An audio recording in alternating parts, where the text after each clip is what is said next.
Chief minister fellowship काय असतं ह्याच्याबद्दल आज निलेश यांच्याकडून आपण जाणून घेणार आहोत.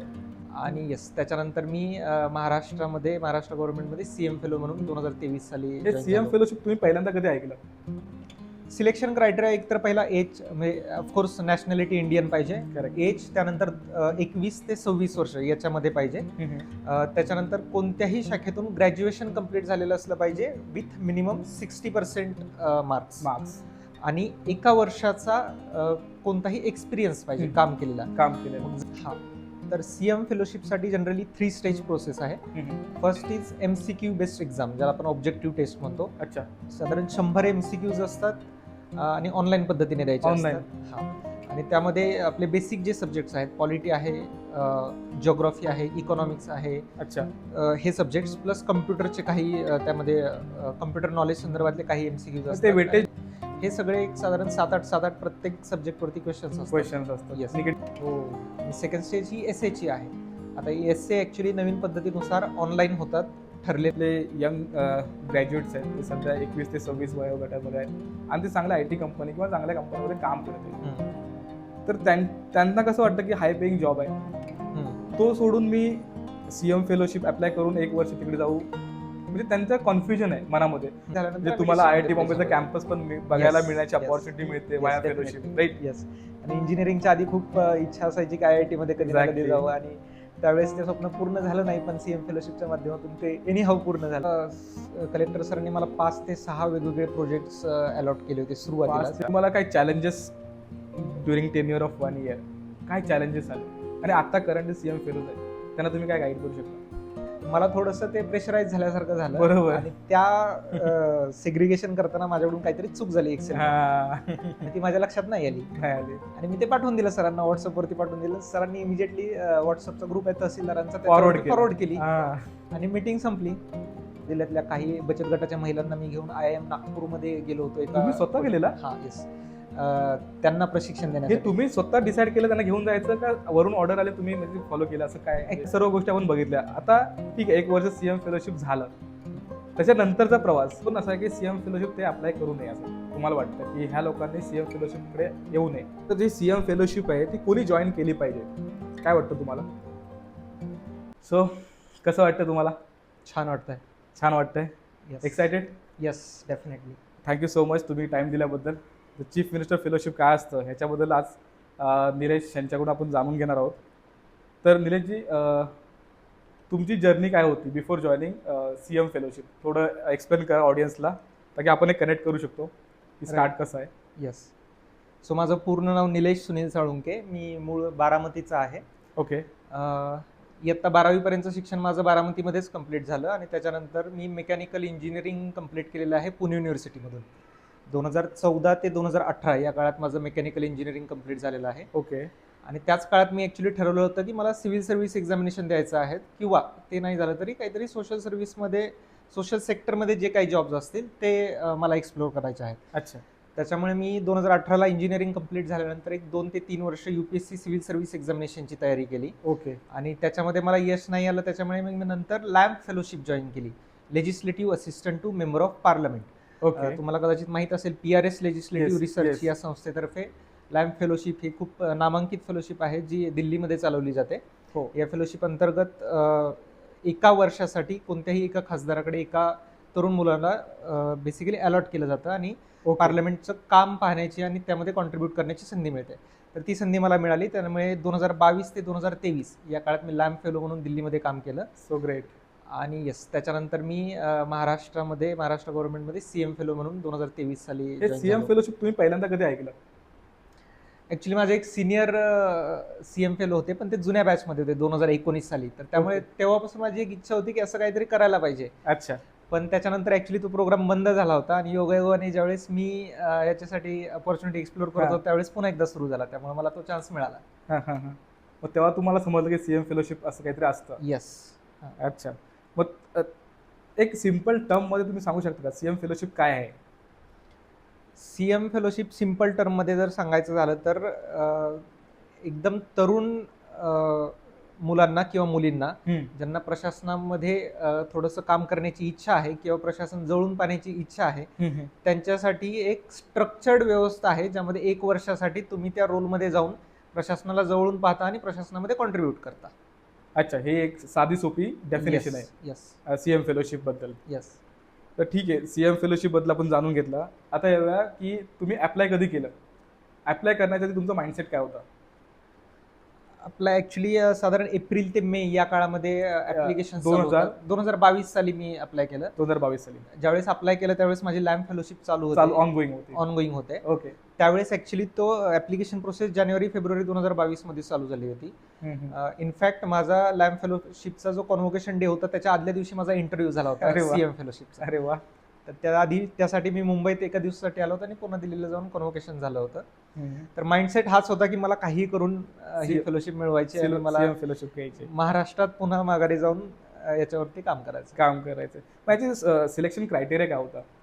सिलेक्शन क्रायटेरिया एक तर पहिला एज, म्हणजे ऑफकोर्स नॅशनॅलिटी इंडियन पाहिजे. Correct. एज, त्यानंतर 21 ते 26 वर्ष याच्यामध्ये पाहिजे. त्याच्यानंतर कोणत्याही शाखेतून ग्रॅज्युएशन कंप्लीट झालेलं असलं पाहिजे विथ मिनिमम 60% मार्क्स आणि 1 वर्षाचा कोणताही एक्सपिरियन्स पाहिजे काम केलेला. मग जर तो व्यावसायिक अभ्यासक्रम असेल लाईक इंजिनिअरिंग किंवा मेडिकल, तर त्यामध्ये इंटर्नशिप किंवा सीए असेल तर आर्टिकलशिप, तो 1 वर्षाचा पिरियड ग्राह्य धरला जातो. ओके. त्याचप्रमाणे जर सेल्फ एम्प्लॉईड असेल तर ते सुद्धा ग्राह्य धरलं जातं, फक्त त्यासाठी सेल्फ डिक्लेरेशन द्यावं लागतं. ओके. तर 1 वर्षाचा वर्क एक्सपिरियन्स इज मॅन्डेटरी. मग या सगळ्या गोष्टी एलिजिबिलिटी क्रायटेरिया आहेत. हा. मग त्याच्यानंतर सिलेक्शन क्रायटेरिया काय होतं? त्याच्यानंतर तुम्ही रिटर्न टेस्ट वगैरे दिली, येस, तो जरा भाग सांगा आम्हाला. हा. तर सीएम फेलोशिपसाठी जनरली 3 स्टेज प्रोसेस आहे. First is MCQ based exam, ज्याला आपण ऑब्जेक्टिव्ह टेस्ट म्हणतो. अच्छा. साधारण 100 MCQs असतात आणि ऑनलाईन पद्धतीने द्यायचे Online. असतात. हा. आणि त्यामध्ये आपले बेसिक जे सब्जेक्ट्स आहेत, पॉलिटी आहे, जिओग्राफी आहे, इकॉनॉमिक्स आहे. अच्छा. हे सब्जेक्ट्स प्लस कम्प्युटरचे काही त्यामध्ये कम्प्युटर नॉलेज संदर्भातले काही MCQs असतात. ते वेटेज डिस्क्लोज करत नाहीत ते लोक? नाही, वेटेज डिस्क्लोज होत नाही करत. 100 हा. सिलेबस वगैरे ते देतात? नाही, सिलेबस सुद्धा दिला जात नाही. जनरल स्टडीज आपण त्याला म्हणू शकतो. GS. पण त्यामध्ये जीएस, त्यामध्ये जिओग्राफी आहे, इकॉनॉमिक्स आहे, पॉलिटी आहे. बेसिकली आपण जे 12वी पर्यंत आपल्या एनसीईआरटी किंवा स्टेट बोर्डच्या पुस्तकांमध्ये जे शिकलेलं आहे तेच आहे. पण त्यामध्ये थोडे महाराष्ट्र स्पेसिफिक क्वेश्चन सुद्धा आहे. म्हणजे महाराष्ट्राची जिओग्राफी त्यामध्ये आहे, महाराष्ट्राची हिस्ट्री सुद्धा आहे. अच्छा. मी हिस्ट्री बद्दल बोलायचं विसरलो. महाराष्ट्राची हिस्ट्री आहे, देशाची हिस्ट्री आहे. हे सगळे एक साधारण 7-8 प्रत्येक सब्जेक्टवरती क्वेश्चन्स असतात. Yes. निगेटिव्ह मार्किंग होते? नाही, निगेटिव्ह मार्किंग. Negative mark. तुमचा स्कोर काय होता तुम्हाला सांगितलं? स्कोर नाही डिस्क्लोज होत. डिस्क्लोज होत नाही स्कोर. अच्छा. मग हा बोला. तर या जेवढे ऍप्लिकेशन्स येतात दरवर्षी साधारण 60 फेलोज दरवर्षी सिलेक्ट होतात. बरोबर. आणि जेवढे ऍप्लिकेशन्स येतात, जेवढे लोक एक्झाम देतात, त्याच्यापैकी फक्त 210 लोकांना निवडलं जातं पुढच्या स्टेजसाठी, सेकंड स्टेजसाठी. आणि सेकंड स्टेज ही एसएची आहे. आता एसए ऍक्च्युली नवीन पद्धतीनुसार ऑनलाईन होतात ठरलेल्या टाइम पिरियडमध्ये आणि ठरलेल्या वेळेत तुम्हाला एसए लिहायचे ऑनलाईन. तर ते 210 मुलांनी निवडलेले आहेत. 210 मुलं त्यासाठी निवडली जातात. करेक्ट. जे 210 मुलं किंवा मुली एसए लिहितात त्यांना इंटरव्ह्यूसाठी बोलवलं जातं. म्हणजे जे बेसिकली MCQ टेस्ट मधून जे 210 सिलेक्ट सर्वांना इंटरव्ह्यूला बोलवतात, त्यांना एसए आणि इंटरव्ह्यू स्टेज द्यायचीच आहे. मग फायनल इंटरव्ह्यू झाल्यानंतर त्याचं MCQचं काही वेटेज, एसएचं काही वेटेज आणि इंटरव्ह्यूचं पर्टिक्युलर वेटेज, त्याच्यावरती फायनल लिस्ट तयार केली जाते. फायनल सिलेक्शन तिघांचा पण थोडा भाग कन्सिडर केला जातो. असं नाही की रिटर्न टेस्ट झाली की त्याचा स्कोर पुढे यूज नाही होत. हा, करेक्ट, तसं नाही. अच्छा. म्हणजे इन शॉर्ट की ही रिगरस सिलेक्शन प्रोसेस म्हणता येईल. रिगरस आहे. डिफिकल्टी लेवल मी मीडियम टू हाय म्हणू शकतो. तुम्हाला काय वाटलं जेव्हा अप्लाय करायच्या आधी की आपलं होईल का नाही? की ती भीती नक्कीच होते. पण माझा ऍक्च्युली थोडा UPSC आणि थोडा MPSC साठी पण मी अभ्यास केलेला असल्यामुळे तो ऍडव्हान्टेज तुम्हाला तिथे मिळाला. आता कसं आहे माहिती आहे का, भरपूर सारे आपले यंग ग्रॅज्युएट्स आहेत, ते सध्या 21 ते 26 वयोगटामध्ये आहेत आणि ते चांगल्या IT कंपनी किंवा चांगल्या कंपनीमध्ये काम करत आहेत. तर त्यांना कसं वाटतं की हाय पेईंग जॉब आहे, तो सोडून मी सीएम फेलोशिप अप्लाय करून 1 वर्ष तिकडे जाऊ, म्हणजे त्यांचं कन्फ्युजन आहे मनामध्ये. तर तुम्ही कोणा सजेस्ट करताय, कोणासाठी बेस्ट आहे, सोडायला पाहिजे नाही पाहिजे, तुमचं काय त्याच्यावरती सजेशन्स आहे? क्वेश्चन डिफिकल्ट आहे. नक्कीच. माझं सजेशन असं असेल की जर तुम्हाला क्लिअर थोडीशी तुमची थॉट प्रोसेस अशी असेल की मला थोडं प्रशासन कसं चालतं हे समजून घ्यायचं आहे, हो. त्याचा फर्स्ट हँड एक्सपिरियन्स पाहिजे. हा हा फक्त असं नाही की मी हवेत काहीतरी गप्पा मारेल की लोक काही कामच करत नाही, सरकार काही कामच करत नाही, अधिकारी काही कामच करत नाही. पण का काम करत नाहीत, म्हणजे काम करत नाहीत असं जर वाटत असेल तर का काम करत नाही हे जाणून घ्यायची इच्छा असेल. आणि इन जनरल आपलं ऍडमिनिस्ट्रेशन कसं चालतंय, आपल्या प्रोसेसेस सगळ्या कशा होतात, पॉलिसी कशी बनते, ह्या सगळ्या गोष्टी जाणून घ्यायच्या असतील तर मग नक्कीच सीएम फेलोशिपसाठी ट्राय केलं पाहिजे. ट्राय केलं पाहिजे तुम्हाला लोकांना. स्कोप आहे पुढे, after CM fellowship we will get. आपण येऊया त्याच्यावरती. पण आता आपण प्रिपरेशन स्ट्रॅटेजी बघितलेली आहे. सिलेक्शन तुमचं झालं, तुम्हाला रिझल्ट कधी कळाला? ह्या प्रोसेसमध्ये साधारण 3 ते 3.5 महिने जाऊ शकतात. 3 ते 3.5 महिने जातात. मग तुमचं सिलेक्शन झालं, त्याच्यानंतरचा प्रवास कसा होता? की त्यानंतर तुम्हाला बोलवलं असेल, तुमचे जे पहिले तुमचं ॲस्पिरेशन असेल की मला म्हणजे एक इमॅजिनेशन असतं ना की सीएम फेलोशिप म्हणजे असं आहे. ते आपण नंतर पण येऊया जेव्हा तुमचं जर्नी होऊन जाईल की तुम्ही काय अचीव्ह केलं, एक्सपेक्टेड आउटपुट खरंच ते झाले का एक्सपेक्टेड आउटपुट, की तुम्ही जे विचार केलेला आधी. तर त्याच्यानंतर तुम्ही फर्स्ट डेला एंट्री केली, तुम्ही सगळे मिळाला असाल, त्यानंतरचं डिस्कशन काय होतं आणि कसा तुमचा तो 1 वर्षाचा प्लॅन होतो, ओव्हरव्ह्यू द्या कसं असतं ते. ते तर मी सांगतोच, पण त्याच्या आधी मला थोडंसं हे सांगायचं की ऍक्च्युअल स्ट्रक्चर कसं असतं सीएम. Okay, no problem. तर आमची बॅच ऍक्च्युली थोडा मध्ये गॅप पडला होता आणि पहिली बॅच आमची त्याच्यानंतर चालू झाली होती. तर त्याच्यानंतर कसं होतं, टोटल 60 फेलोज सिलेक्ट झाले होते. त्यातले 30 हे स्टेट लेवलला राहणार होते, म्हणजे मंत्रालयात राहणार होते, बेसिकली स्टेट गव्हर्नमेंटच्या वेगवेगळ्या डिपार्टमेंटमध्ये. आणि 30 फेलोज हे डिस्ट्रिक्ट लेवलला जाणार होते, आयदर डिस्ट्रिक्ट कलेक्टरच्या मेंटरशिप खाली किंवा सीयू असतात झेडपीचे त्यांच्या मेंटरशिप, दोन्ही IAS असतात त्यांच्या मेंटरशिप खाली. तर ज्यावेळेस फायनल रिझल्ट लागला त्यावेळेस आम्हाला बेसिकली आमचं हे द्यायचं होतं, ऑप्शन्स द्यायचं होतं की आम्हाला स्टेट लेवलला थांबायचंय की डिस्ट्रिक्ट लेवलला जायचंय. बरोबर. तर मी त्याच्यामध्ये डिस्ट्रिक्ट चूज केलं होतं. आणि काय रिझन होतं डिस्ट्रिक्ट चूज करण्यामागचं? मला थोडं ग्राउंड लेवलला इम्प्लिमेंटेशनचं काम पाहायचं होतं, कारण ऍक्च्युली मी आधी पार्लमेंटमध्ये पॉलिसी लेवलचं काम ज्यावेळेस बघत होतो त्यावेळेस माझी खूप इच्छा झाली होती की इथं पॉलिसी तर बनते खरी, बरोबर, ऍक्च्युली ग्राउंडवर जाऊन कशी इम्प्लिमेंट होते लास्ट मेलला, ते मला पाहायचं होतं, ते जाणून घ्यायचं होतं. त्याच्यामुळे मी डिस्ट्रिक्ट चूज केलं होतं. अच्छा, पण त्याच्यामध्ये पण मेरिट बेसिस असतं का, की तुमचं जो तुम्ही सांगता की मला मंत्रालयात थांबायचं किंवा डिस्ट्रिक्टमध्ये जायचंय, तर त्याच्यामध्ये पण काय? नाही, त्याच्यामध्ये मेरिट्स काही सर्वांनाच मंत्रालय मिळू शकत, सर्वांना डिस्ट्रिक्ट मिळू शकत नाही. ऍक्च्युली ते आमच्या बॅचच्या वेळेस तसं होतं की अर्धे लोक मंत्रालयात जायचे, अर्धे डिस्ट्रिक्ट लेवलला. पण आता जे नेक्स्ट प्रोसेस इव्हॉल्व झालेले आहेत त्याच्यामध्ये सगळ्याच फेलोजला ते डिस्ट्रिक्ट लेवलला पाठवतात. ओ नाईस. आणि आमच्या वेळेस असंही होतं की एका डिस्ट्रिक्टमध्ये एकच फेलो प्लेस व्हायचा, पण आता काइंड ऑफ PMU म्हणजे प्रोजेक्ट मॅनेजमेंट युनिट झालेलं आहे. एका डिस्ट्रिक्टमध्ये 2 ते 3 फेलोजला प्लेस करतात. बरोबर. नाहीतर ते कलेक्टरकडे एखादा जाईल, सीओ झेडपी यांच्याकडे जाईल, आणि म्युन्सिपालिटी असेल तर कमिशनर त्यांच्याकडे एखादा जाऊ शकतो असं. तर ती आता तशी पद्धत आहे. त्यामुळे आता ऑप्शन देणं ऍक्च्युली म्हणजे तो ऑप्शनच अवेलेबल नाही, काढून टाकला तो. तर मग फायनल लिस्ट लागल्यानंतर ज्यावेळेस माझं नाव आलं त्यानंतर 1-2 दिवसातून मला सीएम ऑफिस मधून महाराष्ट्राच्या फोन आला होता, चीफ मिनिस्टर आहेत, आणि म्हणजे ऑफकोर्स जे सगळे लोक सिलेक्ट झाले त्यांना आला होता की कॉंग्रॅच्युलेशन, तुमचं सिलेक्शन झालेलं आहे. One of the best feeling. Definitely. आणि त्याच कॉलमध्ये ते सांगायचे की तुमचं प्लेसमेंट कुठे होणार आहे. फॉर एक्झाम्पल मला भंडारा जिल्हा अलॉट झाला होता. त्यांनी बेसिकली इंट्रोड्यूस करून दिलं मला सीएम ऑफिस मधून की तुम्हाला भंडारा डिस्ट्रिक्टमध्ये प्लेसमेंट मिळालेली आहे. अच्छा. त्यावेळेसचे कलेक्टर, त्यावेळेसचे भंडाराचे योगेश कुंभेजकर सर होते, 2016 बॅच महाराष्ट्र टॉपर. तर त्यावेळेस ते कलेक्टर होते. तर त्यांनी मला बेसिकली ते इंट्रोडक्शन करून दिलं आणि काय कलेक्टरांच्या अपेक्षा आहेत माझ्याकडून ते बेसिकली त्यांनी मला तिथे सांगितलं. बरोबर. बेसिकली काइंड ऑफ रिस्पॉन्सिबिलिटी त्यांनी तिथेच इंटरेस्ट केली. एक्झॅक्टली. कारण खूपच कमी पिरियड असल्यामुळे त्याच्यावरती काम आम्ही प्लेस व्हायच्या आधीच सुरू करावं अशी कदाचित त्यांची अपेक्षा असेल. आणि ते झाल्यानंतर मग IIT बॉम्बे या ठिकाणी जे डिस्ट्रिक्ट लेवलला फेलोज प्लेस होणार होते त्यांचं IIT बॉम्बे या ठिकाणी ट्रेनिंग होणार होतं सुरुवातीचे 2 आठवडे. बेसिकली पब्लिक पॉलिसीमध्ये एक सर्टिफिकेट कोर्स होणार होता. तर त्या ठिकाणी आम्ही सर्व फेलोज सुरुवातीला भेटलो, ज्याच्यामध्ये आमचं बेसिक सगळ्याचं इंट्रोडक्शन, एक डायव्हर्स बॅच त्या ठिकाणी होती. काही इंजिनिअरिंग बॅकग्राऊंडचे होते, काही आर्ट्स, कॉमर्स, काही वेगवेगळ्या प्रकारचे जॉब्स मिक्स केलेले, आणि वेगवेगळ्या ठिकाणी वेगवेगळ्या जिल्ह्यामध्ये प्लेस झालेले असे लोक होते. त्यामुळे ते खूप एक काय म्हणत एनलार्जिंग किंवा पर्स्पेक्टिव्ह चेंज होतो, एक्सपोजर भेटला तिथे, खूप छान एक्सपोजर भेटला होता तिथे. आणि मग 2 आठवड्याचं तिथं आमचं ट्रेनिंग बेसिक झाल्यानंतर तुम्हाला IIT बॉम्बेचा कॅम्पस पण बघायला मिळण्याची अपॉर्च्युनिटी मिळते वाया फेलोशिप, राईट? येस. आणि इंजिनिअरिंगच्या आधी खूप इच्छा असायची की IIT मध्ये कधी ना कधी जावं, आणि त्यावेळेस ते स्वप्न पूर्ण झालं नाही, पण सीएम फेलोशिपच्या माध्यमातून ते एनी हाऊ पूर्ण झालं. कसं वाटलं दोन आठवडे कसे वाटले कॅम्पस खूप छान, म्हणजे ते कधीच विसरू शकत नाही असं अविश्वसनीय तो काळ होता. येस. मग तुम्ही 2 आठवडे सगळेजण तिथे होतात आयटी बॉम्बे, राहण्याची व्यवस्था वगैरे तिथेच केली म्हणजे जाते. तुम्हाला 2 आठवडे आयआयटी बॉम्बे कॅम्पसमध्ये पण राहण्याची एक संधी मिळते वाया दिस फेलोशिप. इनफॅक्ट जे नवीन बॅच येणार आहे त्यांना 2 आठवडे सुरुवातीच्या काळात, माझ्या अंदाजे 1 आठवडा मधल्या काळात आणि शेवटी 1 आठवडा, अरे वा असं वा. 4 आठवड्याचं टोटल त्यांना आयआयटी मध्ये राहण्याचं एक्सपोजर भेटत आहे. एकदम बेस्ट काम केलं म्हणजे फेलोशिपने. म्हणजे एक तर तुम्हाला सर्टिफिकेट पण मिळणार आहे पॉलिसीचं आयआयटी बॉम्बे मार्फत, कारण की आयआयटी बॉम्बेने सीएम ऑफिस हे एमओयू साईन केलेलं आहे त्या लोकांनी, राईट. त्याच्यामुळे लेक्चरशिप पण तिथे अटेंड करण्याचा तुम्हाला चान्स मिळतो. आता 2 आठवडे तिथे तुम्ही ओव्हरऑल काय शिकलात, म्हणजे तुमचा आउटपुट काय तिथे म्हणजे ॲज अ लेक्चरशिप?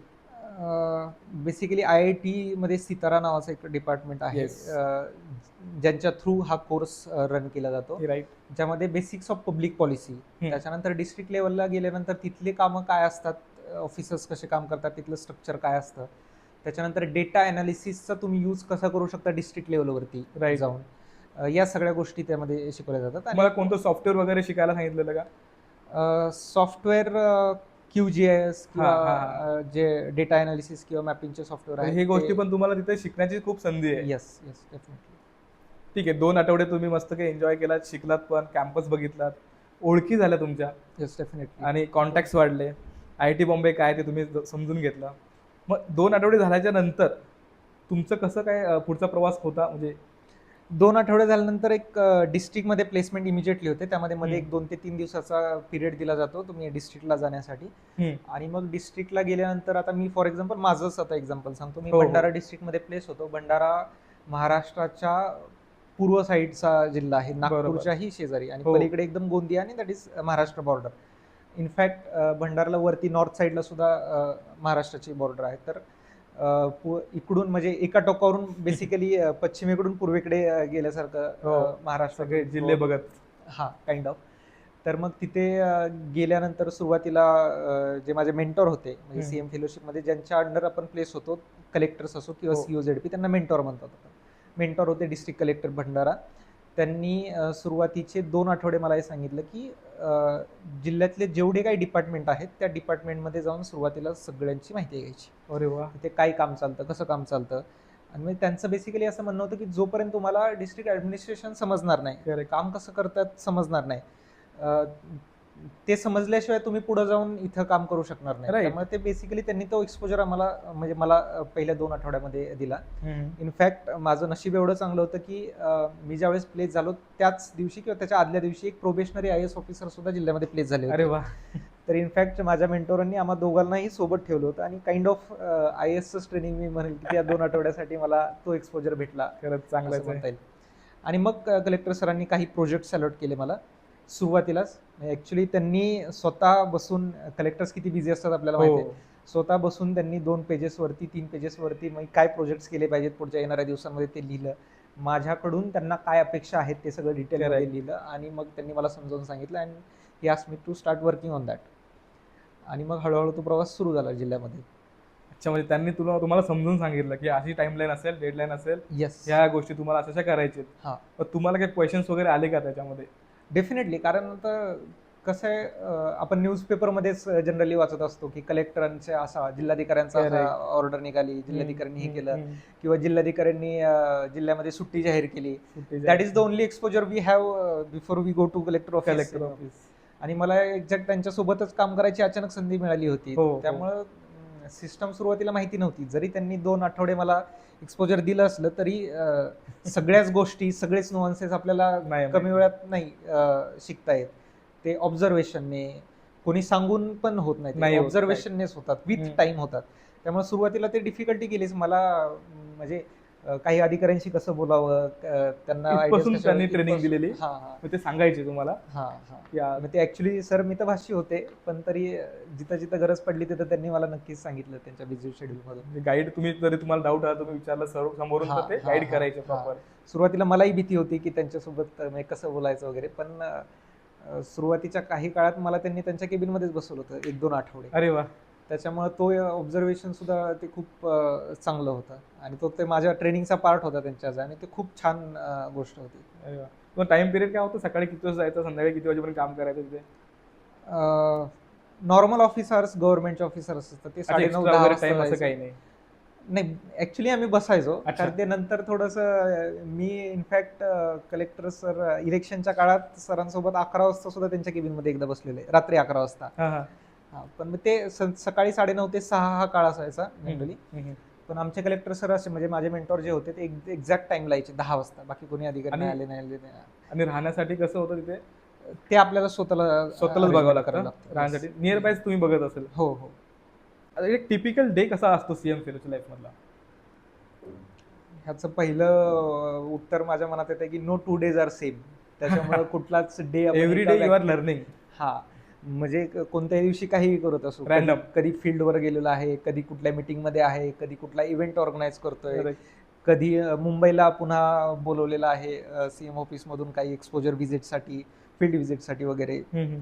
कधी ड्राफ्टिंग करतो आहे, कधी काही असं म्हणजे काही असू शकतं. पण जनरली गव्हर्नमेंट मीटिंग्समध्ये अटेंड करणे, जे प्रोजेक्ट्स आहेत त्याच्यासाठी फील्ड व्हिजिट्स करणे, त्याचे रिपोर्ट्स लिहिणे, त्या पर्टिक्युलर अधिकाऱ्यांशी जाऊन बोलणे, त्यांची चर्चा करणे, असं सगळं रुटीन असायचं.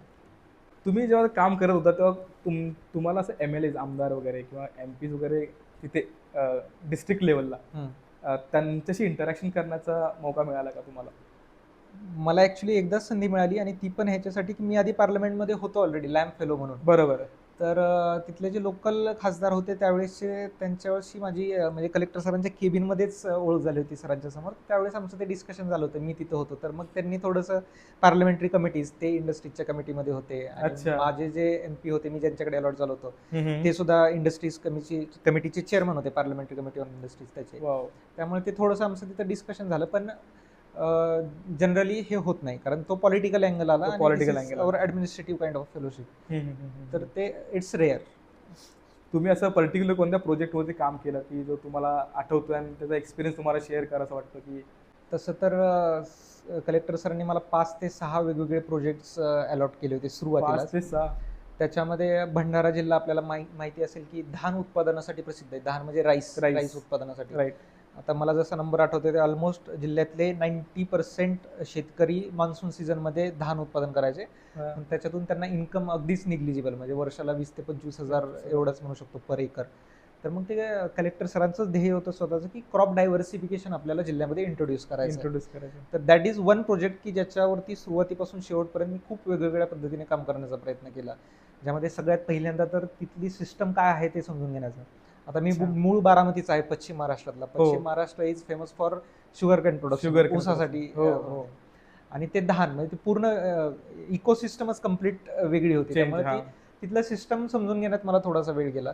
त्याच्यानंतर लोक का धान सोडून दुसऱ्या पिकाकडे का वळत नाहीत ते जाणून घेण्याचा प्रयत्न केला. तर त्यामध्ये वेगवेगळी कारणं होती. जसं की तिथं फॉरेस्ट कव्हर होता 34% ऑलमोस्ट जिल्ह्याच्या क्षेत्रफळापैकी. अच्छा. मग ते जंगलातले जे प्राणी होते ते बाहेर येऊन बाकीची जर पिकं केली तर त्याची नासधूस करायची. बरोबर. ते शेतकरी घाबरायचे. त्याच्यामुळे ते फक्त धान पिकावरतीच जे पारंपरिक चालत तेच कंटिन्यू करायचे. तरी पण आमचा तसं थोडा प्रयत्न होता की हॉर्टिकल्चरकडे शेतकरी वळाले पाहिजेत. किंवा भंडारा जिल्हा टसर सिल्क उत्पादनासाठी प्रसिद्ध आहे. जंगलातून टसर सिल्क काढलं जातं, एकदम रॉ सिल्क. करवती कट्टी साडी त्याच्यापासून बनवली जाते. तर त्या टसर सिल्कच्या सुरुवातीच्या प्रोडक्शन पासून त्याच्या फायनल प्रोडक्ट जे आहे करवती कट्टी साडी, त्याला मार्केट मिळालं पाहिजे याच्यावरती काम केलं. त्याच्यानंतर एक ॲम्बिशियस अजून एक प्रोजेक्ट होता, डिस्ट्रिक्ट स्ट्रॅटेजिक प्लॅन. तो त्या काळात ऍक्च्युली महाराष्ट्रातल्या सगळ्याच जिल्ह्यांसाठी बनवण्याचं काम चालू होतं. अच्छा. आणि भंडारा जिल्हा मध्ये आम्ही त्यावेळेस ते काम करण्यात आघाडीवरती होतो. अरे वा. तर त्याचं बेसिकली मोटिव्ह असा होता की आपल्या महाराष्ट्राचं ध्येय होतं की पुढच्या 5 वर्षामध्ये आपल्या महाराष्ट्राची इकॉनॉमी $3 ट्रिलियन बनवायची. मग त्यासाठी प्रत्येक जिल्ह्याचं योगदान काय पाहिजे, कॉन्ट्रीब्युशन, ग्राउंड लेवल पासून त्याचं प्लॅनिंग झालं पाहिजे. बरोबर. तर ते भंडारा जिल्ह्यातलं प्लॅनिंग करण्याचं काम माझ्याकडे होतं. अरे वा. म्हणजे सुरुवातीच्या काळात माझ्याकडे. त्यानंतर आमचे प्रोबेशनरी IAS होते अनन्या वंदरे सर म्हणून, त्यांच्या आम्ही होतो. आणि कलेक्टर सर यांच्या मार्गदर्शनाखाली आम्ही तो प्लॅन तयार करत होतो. तर आम्ही भंडारा जिल्ह्याचा स्ट्रॅटेजिक प्लॅन बनवला होता. बेसिकली भंडारा जिल्ह्याचं इकॉनॉमिक कॉन्ट्रीब्युशन महाराष्ट्राच्या विकासामध्ये किती असेल, कसं असेल, पुढच्या 1 वर्षात ते कसे असेल, पुढच्या 3 वर्षात कसं असेल, पुढच्या 5 वर्षात कसे असेल, ते प्रोजेक्शन्स प्लस त्यासाठी काय ऍक्शन्स घेतल्या गेल्या पाहिजे आत्तापासूनच तर ते होऊ शकतं. आत्तापासून प्रत्येक डिपार्टमेंटने काय केलं पाहिजे, त्यांचे टार्गेट्स काय असले पाहिजे, हे सगळं प्लॅनिंग त्यामध्ये होतं. म्हणजे बघा खूप extensive किती planning तुम्हाला होतं. प्रत्येक डिपार्टमेंटसाठी चर्चा करून त्याच्यावर थिंकिंग करून तुमचं इनपुट काय असेल, तुम्हाला काय वाटतं काय झालं पाहिजे, हे तुम्ही ऑन ग्राउंड लेवलला तुम्ही करू शकता या फेलोशिपच्या मार्गाने. Yes definitely. म्हणजे तुम्हाला जर खरंच इंटरेस्ट असेल तरी खूप खूप महत्त्वाचे आणि खूप इम्पॉर्टंट असा फेलोशिप, चीफ मिनिस्टर फेलोशिप आहे महाराष्ट्रामध्ये. आता तुम्ही जे केलं त्याचे ग्राउंड लेवलला ते ठीक आहे, 5 वर्ष तुमचं एक प्रोजेक्शन होते, कॉन्ट्रीब्युशन काय आहे वगैरे. तर ग्राउंड लेवलला तुम्ही जे काम केलंय ते सध्या आता ऑन गोईंग आहे, चालू आहे, असं काही आहे का? याचं ऍक्च्युली उत्तर मी खूप टाइम पिरियड कमी आहे, मला माहिती होतं की एक वर्ष आणि खूप काही करू एवढं नाही शकत, पण तुम्ही असं काय केलं का तिथं ते गाव यूज करतंय किंवा तिथले लोक यूज करतात, ते पॉलिसी केली असेल, काय केलं असेल ते सध्या? ह्याचं उत्तर देणं खरं तर कठीण आहे, कारण हा. 1 वर्षाच्या पिरियड मधून तिथून बाहेर पडल्यानंतर आपलं ऍडमिनिस्ट्रेटिव्ह स्ट्रक्चर जनरली असं असतं की बऱ्याच साऱ्या बदल्या होतात वगैरे. बरोबर. त्यामुळे तेच अधिकारी तिथं असतील असं नाही, Guarantee तेच नाही. कर्मचारी तिथं असतील असं नाही. हा. त्याच्यामुळं प्रशासनाच्या स्तरावरून कुठलाही प्रोजेक्ट चालू झाला असेल आणि हा. ते जोपर्यंत तिथला जो कोणी लीडर आहे त्यांची विल पॉवर आहे हा, हा. तोपर्यंतच तो प्रोजेक्ट चालू शकतो. तोपर्यंतच. आणि त्याच्यानंतर माझाही ऍक्च्युली कॉन्टॅक्ट तुटला, त्यामुळे मी ते म्हणजे त्याचा ट्रॅक ठेवू शकलो नाहीये. अच्छा, तुम्हाला काय challenges during tenure of 1 year काय चॅलेंजेस आले, आणि आता करंट सीएम फेलोज आहे त्यांना तुम्ही काय गाईड करू शकता? चॅलेंजेस तुम्ही जसं प्रश्न विचारतानाच म्हणाला की during the tenure of 1 year, तर 1 इयर हेच मुळात चॅलेंज आहे असं मला वाटतं. खूपच कमी काळ आहे, कारण खूप नवं एक्सपोजर भेटतं तुम्हाला, एक्सपिरियन्स भेटतो, आणि गेल्या गेल्या तुम्हाला सगळ्या गोष्टी समजत नाही. इनफॅक्ट 5 ते 6 महिने त्या गोष्टी समजून घेण्यातच जातात. अरे बापरे, म्हणजे हाफ ऑफ द टाइम असंच जातोय. कारण बघा, तुम्ही डिस्ट्रिक्ट लेवल कलेक्टर ऑफिस असो किंवा ZPCO ऑफिस असो, इट्स नॉट दॅट इझी की तुम्ही गेले आणि चुटकीसरशी तुम्हाला समजलं त्या गोष्टी. बरोबर. किती वेगवेगळे डिपार्टमेंट्स आहेत, तिथं प्लॅनिंग कसं होतंय, तिथं बजेट अलोकेशन कसं होतंय, त्याचं इम्प्लिमेंटेशन कोण होत आहे, इम्प्लिमेंटेशन करणारी यंत्रणा कोण आहे, ह्या सगळ्या गोष्टी त्याचे बारीक सारीक न्युअन्सेस समजण्यात 5 ते 6 महिने आरामात जातात. आणि त्याच्यानंतर तुम्ही ऍक्च्युली ते ग्रास्प व्हायला लागले की मग तुमच्या आयडिया इम्प्लिमेंट करू लागतात. त्याच्यामुळं ते चॅलेंज आहे, पण तरी सुरुवातीपासून माझं म्हणजे म्हणणं हे असेल की सुरुवातीला गेल्यानंतर पटपट शिकण्याचे प्रोसेस चालू करावी. पॉवर जास्त पाहिजे, ग्रास्पिंग पॉवर, ग्रास्प करण्याची ताकद, ऑब्झर्वेशन समजून घेणं लगेच. म्हणजे इन केस जर तुम्हाला खूप चांगलं काम करायची इच्छा असेल तर सिस्टम समजून घेणे आणि कमीत कमी वेळात समजून घेणे, तर तुम्ही पुढे. फॉर एक्झाम्पल काही प्रोजेक्ट्स असे होते जसं टसर सील बद्दल, त्याची ऍक्च्युअल सिस्टम कशी चालते तेच मला समजायला 7-8 महिने गेले. आणि त्याच्यानंतर मग आम्ही त्याचं उत्पादन वाढवण्यासाठी प्रयत्न केले. म्हणजे मी तिथे असताना 210 एक्स्ट्रा शेतकऱ्यांना आम्ही मोटिवेट केलं होतं सिल्क मध्ये वळण्यासाठी वगैरे वगैरे.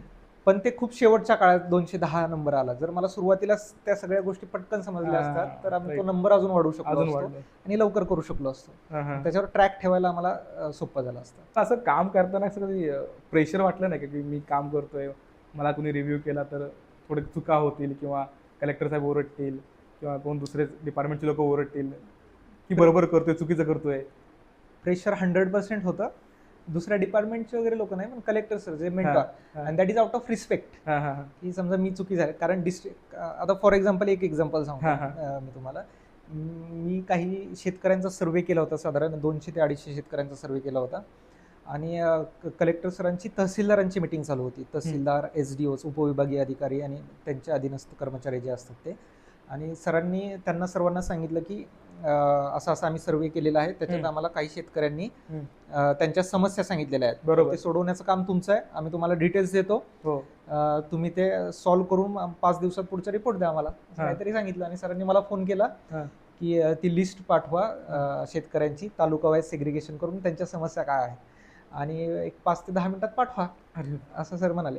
जरी एक्सेल ती फाईल असली माझ्याकडे तरी ते 5 ते 10 मिनिटात पाठवा म्हणल्यावर, कारण सर मीटिंग मध्ये होते तिथे, सगळे तहसीलदार वगैरे बसलेले, मला थोडंसं ते प्रेशराईज झाल्यासारखं झालं. आणि त्या सेग्रिगेशन करताना माझ्याकडून काहीतरी चूक झाली एक्सेल, आणि ती माझ्या लक्षात नाही आली. आणि मी ते पाठवून दिलं सरांना, व्हॉट्सअपवरती पाठवून दिलं. सरांनी इमिजिएटली व्हॉट्सअपचा ग्रुप आहे तहसीलदारांचा, फॉरवर्ड केली आणि मीटिंग संपली. आणि मी पण त्या ग्रुपमध्ये होतो, त्यामुळे मला लगेच कळालं की मी केले की ती फाईल तिकडे लगेच गेलेली आहे. पण नंतर एक 2-3 तासाने माझ्या लक्षात आलं की अरे बापरे, की ही मिस्टेक कदाचित झालेली असू शकते सेग्रिगेशनच्या वेळेस. आणि मी जाऊन चेक केलं तर 100% ती मिस्टेक झालेली होती. आता ते मला खूप टेन्शन आलं की बरोबर, दिस इज नॉट इझी डील करायचं. आपण एकतर कलेक्टरांना पाठवलं, त्यांनी आपल्याला विश्वास ठेवून फॉरवर्ड केलं, आणि त्यांनी ते तहसीलदारांना पाठवलं, कदाचित त्यांनी काम चालू केलं असेल, आणि केलं असेल त्यांना डिस्क्रिपन्सी दिसली तर ते सरांना परत रिवर्ट करते की Correct. असं असं आहे. हा. मग मी काय केलं, एकतर ते इमिजिएटली ती चूक सुधारली आणि सरांकडे गेलो आणि सरांना सांगितलं, सर असं असं झालंय माझ्याकडून, आय एम सॉरी, चूक झालेली आहे. सरांनी ट्रीट कसं केलं मग? सरांनी समजून शांतपणे सांगितलं? म्हणाले, ठीक आहे म्हणाले, काही प्रॉब्लेम नाही, तू दुसरी फाईल बनवली का, येस पाठव. लगेच मी पाठवली आणि त्यांनी हा स्वभाव महत्वाचा आहे. सरांनी तो मेसेज केला ग्रुपवर की हा. वरील यादीमध्ये थोड्याशा मिस्टेक्स आहेत, तर ती कृपया इग्नोर करून खालची जी यादी मी पाठवतो ती Right, तुम्ही right, रेफर करा. तर म्हणजे basically it depends on your mentor, जरी प्रेशर Correct, असलं correct, तरी correct. It depends on your mentor. मला असं कधी during 1 year of tenure frustrated वाटलं का कधी? नाही, नाही. नेव्हर. अच्छा, शिकायला भेटत होतं ना दररोज काही ना काहीतरी. हे स्किल्स काय काय तुम्ही गेन केले फेलोशिपच्या माध्यमातून? फेलोशिपच्या माध्यमातून मी म्हणेल स्टेक होल्डर कोऑर्डिनेशन किंवा कन्सल्टेशन, खूप वेगवेगळ्या लोकांशी तुम्हाला डील करावं Diverse. लागतं. म्हणजे प्रशासनातले अधिकारी आहेत त्यांच्यासोबत कोऑर्डिनेशन करावं लागतं, IAS ऑफिसर्स, IPS ऑफिसर्स, पुन्हा MPSC मधून जे सिलेक्ट झालेले राजपत्रित अधिकारी आहेत त्यांच्याशी कोऑर्डिनेशन करावं लागतं. आता माझ्या प्रोजेक्टसाठी मला वेगवेगळ्या शेतकऱ्यांशी बोलावं लागायचं, बिझनेसमॅनशी बोलावं लागायचं. भंडारा जिल्हा मध्ये जसं मी सांगितलं धान उत्पादन होतं, हो तर त्याचे शेतकरी, सिल्कचं उत्पादन होतं त्याचे शेतकरी, हो. त्याच्यानंतर काही मी इव्हेंट ऑर्गनाईज करण्यात मदत केली तर त्याचे वेंडर्स वगैरे अशा वेगवेगळ्या लोकांशी बोलण्यासाठी संबंध यायचा. त्यानंतर भंडारा जिल्ह्यातल्या काही बचत गटाच्या महिलांना मी घेऊन IIM नागपूरमध्ये गेलो होतो. तुम्ही स्वतः गेलेला? हा, येस. त्यांना प्रशिक्षण हे देण्यासाठी. तुम्ही स्वतः डिसाईड केलं त्यांना घेऊन जायचं का वरून ऑर्डर आले तुम्ही म्हणजे फॉलो केलं असं काय? ऍक्च्युली ते एका कलेक्टर सर आणि आम्ही एका मीटिंगमध्ये त्या डिस्कशन मधून ते आलं की आपण असं करू शकतो आणि सरांनी ती रिस्पॉन्सिबिलिटी माझ्यावरती दिली. पण त्यामागचा आमचा उद्देश असा होता, आता कसं आहे IIM नागपूरचे प्रशिक्षक तिथं येऊ शकले असते भंडारा जिल्ह्यात, बरोबर. थोडा एक 70-80 किलोमीटरचाच होता.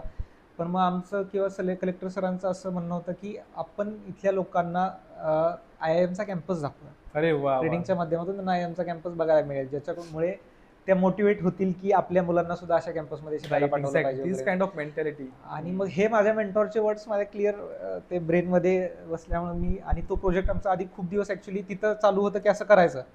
पण जेव्हा सरांनी सांगितलं त्याच्यानंतर मी एक महिन्याभरातच त्यांना घेऊन IIM नागपूर या ठिकाणी 1 डे प्रशिक्षणासाठी ऑर्गनाईज केलं होतं. तर तुम्ही सगळं इन अँड आउट सगळं बघितलं, महिलांना येणं आणणं सगळं, ट्रॅव्हल पासून IIMची कोऑर्डिनेशन करणे, शिकण्यासारखंच आहे ना. हा, सगळ्या गोष्टी त्याच्या. इव्हन आता पूर्ण जिल्ह्यातल्या महिला नेलं होतं ना, असं नाही की हेडक्वार्टर मधल्या. अच्छा. तर आता जिल्ह्यातून कुठून येणार, त्यांचं रूट प्लॅनिंग, कोणी कुठपर्यंत यायचं, कसं अरे करायचं, कोणी बापरे. कुठं जॉईन करायचं, हेडक्वार्टरला कधी यायचं. सकाळी 7 वाजता आम्ही काहीतरी कलेक्टर ऑफिस मध्ये सगळे एकत्र आलो होतो. तिथं मग कलेक्टर सर स्वतः आले होते. त्यांनी सांगितलं होतं की तुम्ही निघताना मला फोन कर, मी येऊन त्यांच्याशी बोलेल, महिलांशी. उद्देश काय बेसिकली त्यांना तिथं पाठवण्याचा. सकाळी 7 वाजता कलेक्टर सर आले होते आणि मग तिथून आम्ही IIM ला गेलो आणि ते प्रशिक्षण पूर्ण दिवसाचं. तुम्ही पण IIM फर्स्ट टाइम बघितलं? हा, मी पण एक्सपिरियन्स म्हणजे तुम्ही IIM बघितलं, IIT बघितलं, महाराष्ट्र भवन बघितलं, विधान भवन, सगळं पार्लमेंट म्हणजे तुम्ही सगळ्या गोष्टी बघून झाल्यात या फेलोशिपच्या माध्यमातून. तुमचा काय असा एक्सपिरियन्स आहे की तुमची थॉट प्रोसेस आधी होती नंतरची, तुम्ही काय शिकलात की थॉट प्रोसेस मध्ये कसा चेंज झाला तुमच्या जेव्हा जॉईन करायच्या आधी? थॉट प्रोसेस बेसिकली म्हणजे अधिकारी असतील, IAS कलेक्टर वगैरे असतील, तर त्यांच्याविषयी आधी असतं ना आपण की आपला एक पर्स्पेक्टिव्ह असतो की हे असं असं असतं. पण जेव्हा ऍक्च्युअल तुम्ही काम करता, ते प्रेशर बघता, कसं हायरार्की वरून खालपर्यंत कामं जातात आणि एक्झिक्युशन मध्ये प्रॉब्लेम येतात, तर ह्या तुमचा पर्स्पेक्टिव्ह कसा चेंज झाला, काय झाला आता पर्स्पेक्टिव्ह? कसं आपल्या समाजामध्ये कुठल्याही शासकीय अधिकाऱ्याबद्दल सिमिलरच पर्स्पेक्टिव्ह असतो की ते मजा करण्यासाठी सिलेक्ट झालेले किंवा लाल दिव्याच्या गाडीत फिरतात किंवा त्यांना खूप सारे पर्क्स असतात, फॅसिलिटीज असतात, ते सामान्य लोकांना व्यवस्थित रिस्पेक्ट देत नाहीत वगैरे, काइंड ऑफ अशा वेगवेगळ्या धारणा आपल्या समाजात आहेत. तशाच माझ्याही होत्या. का? कारण मी कधी ते एक्सपिरियन्सच एक्सपिरियन्स नाही, मी जे ऐकलंय त्याच्यावरूनच तो माझा एक्सपिरियन्स होता.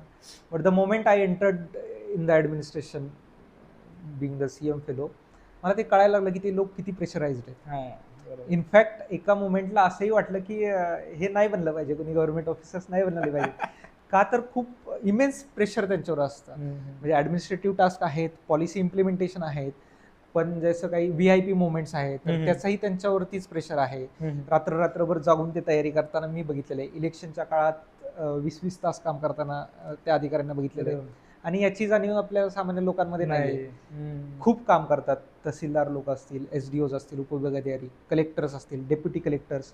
काही काळ असा असतो की त्यांना घरी सुद्धा जाता येत नाही. फॉर एक्झाम्पल मान्सूनच्या काळात भंडारामध्ये पूर यायचा वैनगंगा नदीला. तर लिटरली कलेक्टर ऑफिसमध्ये बसून असायचे रात्रभर सर्वजण ते सगळं मॅनेज करण्यासाठी. बरोबर. तर तो पर्स्पेक्टिव्ह चेंज झाला. ऍक्च्युअल गव्हर्नमेंट अधिकाऱ्यांना किती काम करावं लागतं किंवा कशा पद्धतीने काम करावं लागतं ते कळालं. त्याच्यामुळे त्यांच्याबद्दल सहानुभूती जरा अजून जास्त वाढली. एक अंडरस्टँडिंग खूप वाढली. येस. जब before we speak about that government bureaucrats की ते असं असतं तसं असतं, तर आता अजून वाढलं की नाही ते करताय ते खूप त्या लेवलने आपण बघतो तसं नाही, ते ऍक्च्युली वेगळं आहे. आपल्या सिस्टममध्ये ऍक्च्युली काही इश्यूज आहेत की वॅकन्सीज खूप आहेत. ऑलमोस्ट 30 to 40% वॅकन्सीज आपल्याकडे कुठल्याही ऑफिसमध्ये जनरली असतात. एखाद्या अधिकारी 2 अधिकचे प्रभार 3 प्रभार असतात. त्याच्यामुळे त्यांनी किती ठिकाणी लक्ष द्यायचं, किती ठिकाणी काय करायचं, त्यांना ते क्लिअर फ्रीडमच नाहीये एवढं हे असल्यामुळं फॉर गुड गव्हर्नन्स. आता आपण येऊया ते स्टायपंड किती मिळतो आणि ट्रॅव्हलिंग जे तुम्ही मध्ये मध्ये करता तर त्याचा जे एक्सपेन्स आहे तो कोण पे करतं? स्टायपंड या फेलोशिपसाठी साधारण 61,500च्या आसपास आहे. महाराष्ट्र गव्हर्नमेंटच्या GR मध्ये तसंच लिहिलेलं आहे. ते 56,500 प्लस 5,000 ट्रॅव्हलिंग अलाउन्स. अच्छा, त्याच्यामध्येच इन्क्लूड आहे. तर तो स्टायपंड ऍक्च्युली 56,500 आणि ट्रॅव्हलिंग अलाउन्स 5,000 देतात. त्याच्यानंतर मधल्या काळात समजा डिस्ट्रिक्टमधून मुंबईला काही प्रोग्रामसाठी बोलवलं, फील्ड व्हिजिटसाठी किंवा एक्सपोजर व्हिजिटसाठी, तर त्याचा दिवसाला साधारण 2,000 ते 2,200च्या आसपास अलाउन्स दिला जातो. जर त्यांनी राहण्याची व्यवस्था नसेल केली आणि बाकीची व्यवस्था नसेल केली तर. त्याच्यानंतर डिस्ट्रिक्टमध्ये फिरण्यासाठी जनरली डिस्ट्रिक्ट लेवलवरती बाकीचे जे अधिकारी वगैरे त्यांच्यासोबत कॉर्डिनेशन मध्ये फिरता येतं. अच्छा, म्हणजे फॉर एक्झाम्पल ते फील्ड व्हिजिटवर जात आहेत तर आपल्याला त्यांच्यासोबत जाता येतं. असं सेपरेट काही सेपरेट तुमचं सीएम फेलो देत नाही, तसं देत नाही, पण अधिकाऱ्यांच्या कॉर्डिनेशन मध्ये जाऊ शकतो.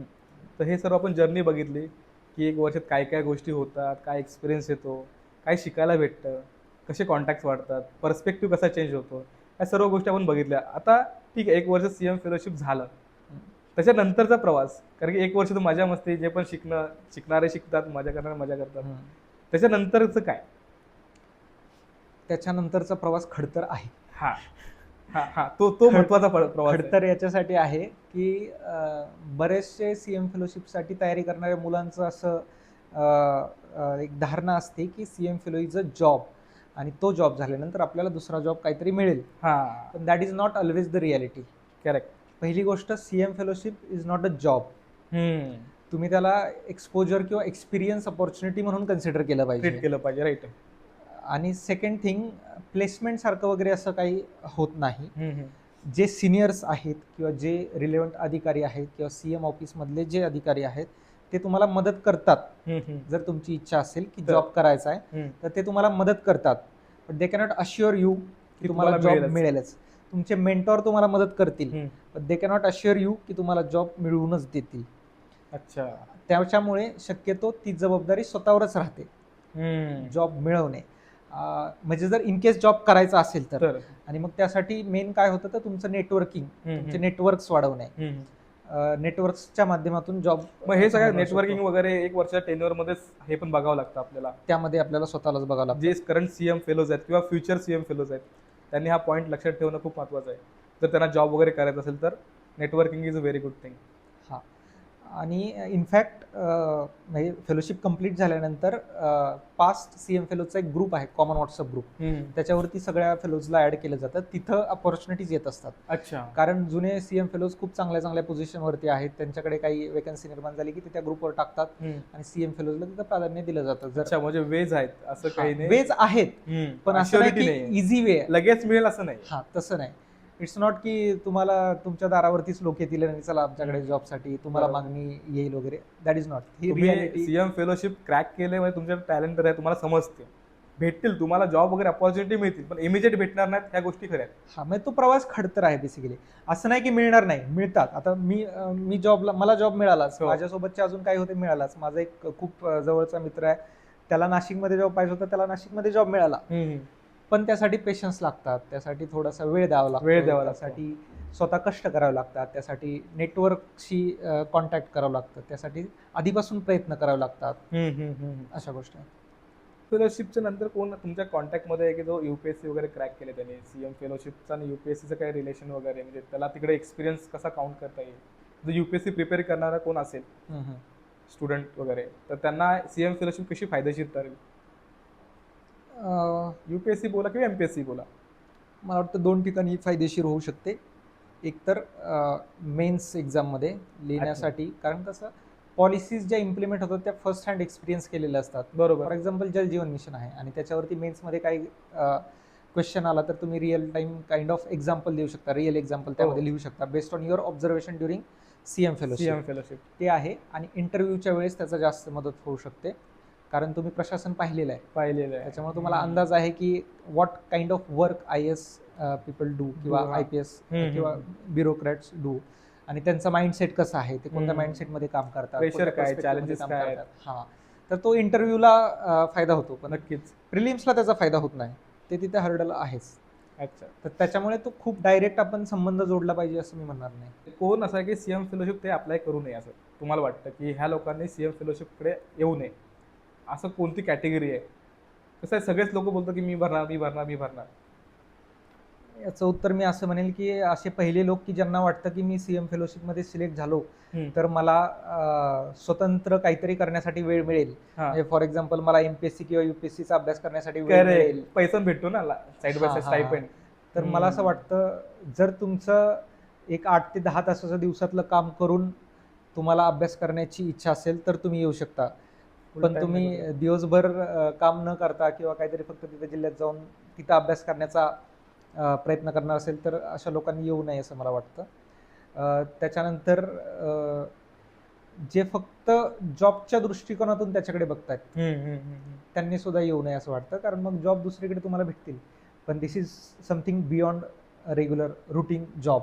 करेक्ट. खूप जास्त एक्सपोजर आहे. ज्यांना खूप जास्त शिकण्याची इच्छा आहे, शिकण्याची वृत्ती आहे, त्याच लोकांनी इकडे त्याच लोकांनी CM फेलोशिपकडे जावं. प्लस ज्यांना मोठमोठ्या सिटीजमध्ये राहायची सवय आहे, ज्यांना रिमोट डिस्ट्रिक्टमध्ये जाऊन राहण्याची इच्छा नाही, अशा लोकांनी सुद्धा येऊ नये, कारण कोणता जिल्हा तुम्हाला मिळेल हे तुमच्यावरती डिपेंड नाही. खूप रॅन्डम अलॉटमेंट होते. जसं मी भंडारात गेलो, भंडारा जिल्हा खूप काइंड ऑफ रिमोट आहे आपल्या पश्चिम महाराष्ट्रासाठी. कुठेही जाऊ शकतात. वाशिममध्ये आमच्या काही फिमेल कलिग्स होत्या, अमरावतीमध्ये होत्या, त्याच्यानंतर वर्धामध्ये काही लोक होते, बीडमध्ये होते. तर तुम्हाला वर्षभर तिकडे जाऊन राहावं लागतं. जर तुमची इच्छा नसेल तिथं पूर्ण वेळ देण्याची, तुमची एनर्जी देण्याची, तुमचा वेळ देण्याची, तर तुम्ही येऊ नये. म्हणजे इव्हन क्रॅक केलेलं असं अशी सिच्युएशन झाले का जे लोक सिलेक्ट झाले त्यांनी जॉईनच नाही केला? 1-2 केसेस अशा होतात. अच्छा, म्हणून त्यांना मग वेटिंग लिस्टवाल्याने घेतलं वरती. हा. अच्छा. CM फेलोशिप नंतर कम्प्लीट झाल्यानंतर मी महाराष्ट्राच्या 48 चीफ सेक्रेटरी सुजाता सौनिक यांच्या ऑफिसमध्ये रुजू झालो आणि त्यानंतर काही काळाने सेव्ह लाईफ फाउंडेशन या संस्थेमध्ये जॉईन झालो आणि सध्या पुण्यामध्ये त्या संस्थेमध्ये मी कार्यरत आहे आणि पूर्ण गव्हर्नमेंट रिलेशनचा पार्ट मी सध्या हँडल करतो, संपूर्ण महाराष्ट्राचा. हो, नाईस. CM फेलोची काही काही कर्तव्य असतात. जेव्हा आपण एका डिस्ट्रिक्टमध्ये जातो, एक कलेक्टर ऑफिसमध्ये जातो किंवा जिल्हा परिषद ऑफिसमध्ये जातो, तेव्हा त्याचे काय काय कर्तव्य असतात ते आपण एकदा जाणून घेऊया. CM फेलोची कर्तव्य काय, त्याच्यासाठी आपण थोडंसं स्ट्रक्चर समजावून घेऊया. हो. CM फेलोज कुठल्या जिल्ह्यामध्ये पोस्ट होतात, तर जनरली यंग IAS ऑफिसर्स असतात, यंग किंवा मिड एज IAS ऑफिसर त्यांच्याकडे पोस्ट होतात.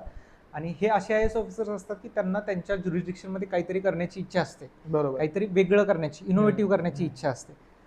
तर त्यांच्याकडूनही काही टास्क आधी आलेले असतात आणि मग त्या टास्कशी रिलेटेड कोणते CM फेलोज जे सिलेक्ट झालेले ते फिट होतील असे CM फेलोज त्या ठिकाणी त्यांना पोस्टिंग दिलं जातं. तर मग तिथं गेल्यानंतर ते पर्टिक्युलर गाईड किंवा जे IAS ऑफिसर्स आहेत ते त्या CM फेलोजला समजावून सांगतात की आपल्याला हे पर्टिक्युलर इनोव्हेटिव्ह प्रोजेक्ट्स आपल्या जिल्ह्यामध्ये राबवायचे आहेत, तर त्यासाठी तुम्ही काम चालू करा. त्यामध्ये स्टेक होल्डर कन्सल्टेशन असेल, जसं की ॲग्रिकल्चरशी रिलेटेड आहे तर शेतकऱ्यांचे सर्व्हेज घेणं, शेतकऱ्यांशी बोलणं, कृषी अधिकाऱ्यांशी बोलणं, ह्या सगळ्या गोष्टी आहेत. त्याच्यानंतर नॅशनल किंवा इंटरनॅशनल बेस्ट प्रॅक्टिसेस आहेत त्याचं स्टडी करणं, त्याचं कंपायलेशन करणं, त्यापैकी कोणत्या गोष्टी एक्स्ट्रॅक्ट करून आपण आपल्या जिल्ह्यामध्ये राबवू शकतो त्या गोष्टी पाहणं, असा बेसिकली एक काइंड ऑफ पूर्ण आराखडा तयार करून ते प्रोजेक्ट इम्प्लिमेंटेशन चालू करणे with the mentorship of that particular IAS officer, असे एक साधारण ड्युटी असते. तर आता जे CM फेलोज जे बाहेर पडतात आफ्टर 1 इयर जे पण आहे, तर त्यांचा प्रत्येकाचा अनुभव हा सेम असतो का? नाही, प्रत्येकाचा अनुभव वेगळा असेल असं मी म्हणेल, आणि it depends on the mentor. Okay. म्हणजे ते मेंटॉर कसं गाईड करतात त्याच्यावरती आहे. आता म्हणजे काही एक्सपिरियन्स असा आहे की काही मेंटॉर खूप छान पद्धतीने गाईड करतात, जसे माझे मेंटॉर होते. पण काही ठिकाणी थोडंसं म्हणजे काही प्रशासकीय कारणामुळे किंवा खूप जास्त ओव्हरलोडेड असल्यामुळे थोडंसं दुर्लक्ष होतं. पण इट डिपेंड्स ऑन मेंटॉर. पण दॅट डझंट मीन की एखाद्या मेंटॉर जास्त लक्ष देत नसतील तर आपण स्वतःहून काही जर एखाद्या सीएम फेलोला खरंच इच्छा आहे काम करण्याची, तर ते जसं लाथ मारेल तिथे पाणी पाणी. काढेल असं म्हणतात, त्या पद्धतीने काम करू शकतो. म्हणजे वेज आहेत, येस. भरपूर वेज आहेत. तर तुमची करण्याची इच्छा असेल तर देर आर तुम्ही करू हंड्रेड्स ऑफ वेज. तर जी सीएम फेलोशिप आहे ती कोणी जॉईन केली पाहिजे, काय वाटतं तुम्हाला? कोणी जॉईन केली पाहिजे तसं तर मी म्हणाल प्रत्येक तरुणाने केली पाहिजे for getting first hand experience. In fact मी तर असं म्हणेल, आपण जसं बघतो की इस्रायल, साऊथ कोरिया, फिनलँड वगैरे देशांमध्ये कदाचित काही 12 महिन्यांसाठी 18 महिन्यांसाठी मिलिटरी ट्रेनिंग किंवा मिलिटरी मध्ये पार्टिसिपेट होणं इज कंपल्सरी. तसं काइंड ऑफ आपण जर कंपल्सरी करू शकलो असतो महाराष्ट्रात तर ते चांगलं झालं असतं. कारण हा असा एक्सपिरियन्स आहे की त्याने ॲक्च्युअल रियालिटी काय आहेत, प्रॅक्टिकल गोष्टी काय आहेत, प्रशासन कसं चालतंय, गव्हर्नन्स म्हणजे काय, ह्या गोष्टी कळतात. येस. ह्याच्यातून आपले लोक मॅच्युअर होतात. राईट. असं नाही की मग ते पुढे जाऊन काहीतरी हवेत गप्पा मारणार की त्यांनी तसं केलं पाहिजे होतं, यांनी असं केलं पाहिजे होतं, Correct. गव्हर्नमेंट असं का नाही करत आहे, गव्हर्नमेंटने तसं केलं पाहिजे, सगळ्या गोष्टी गव्हर्नमेंटनेच का करायच्या, तसंच त्यांनीच का करायच्या, ह्या हवेतल्या गोष्टी होणार नाहीत जेव्हा त्यांना फर्स्ट हँड एक्सपिरियन्स मिळेल. त्यामुळे जसं मी म्हणतो की इस्रायलमध्ये जसं मिलिटरी कंपल्सरी आहे काही 12-18 महिन्यांसाठी, तसं काइंड ऑफ गव्हर्नमेंटचा एक्सपिरियन्स सुद्धा सगळ्याला ॲटलिस्ट 3 महिन्यांसाठी तरी दिला पाहिजे. निलेची इच्छा पूर्ण हो. आता आपण रॅपिड फायर राऊंड करूया. So first question, 1 word to describe CM fellowship. Life transformation असं काहीतरी मी म्हणेल. Life transformation, perspective change. Yes. Best moment during fellowship. Best moment हा की आपल्या आयडिया जेव्हा ॲक्च्युअल रियालिटीमध्ये येतात, ऑन ग्राउंड येतात, that is the best moment. कोणता टफेस्ट डे गेला? लास्ट डे सोडून जाताना. अरे. 1 skill every CM fellow aspirant must have. Patience हे स्किल म्हणून सांगेल की पेशन्स असले पेशन्स पाहिजे. And 1 mistake to CM aspirant fellow should avoid. Ignorance toward system किंवा आपलं काम अच्छा. खूप प्रामाणिकपणे ऑनेस्टली हंबली केलं पाहिजे, हंबल राहिलं पाहिजे कायम.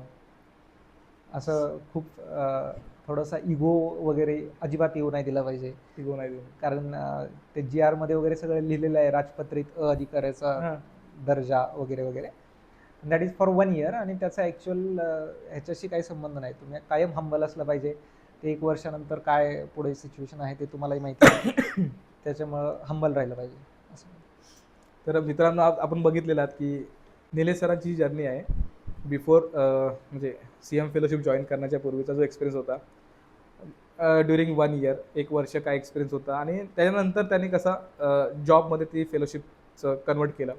हा जो एक्सपिरियन्स आहे तो खूप खूप महत्त्वाचा आहे, इम्पॉर्टंट आहे. त्यांनी सगळं क्लिअर केलेलं आहे की कुणी फेलोशिपमध्ये यावं, कुणी नको यायला पाहिजे फेलोशिपमध्ये, आणि कसं पर्स्पेक्टिव्ह हा चेंज होतो towards this ब्युरोक्रॅट्स and this government body, हे त्यांनी एकदम छान पद्धतीने आपल्याला सर्वांना सांगितलेलं आहे.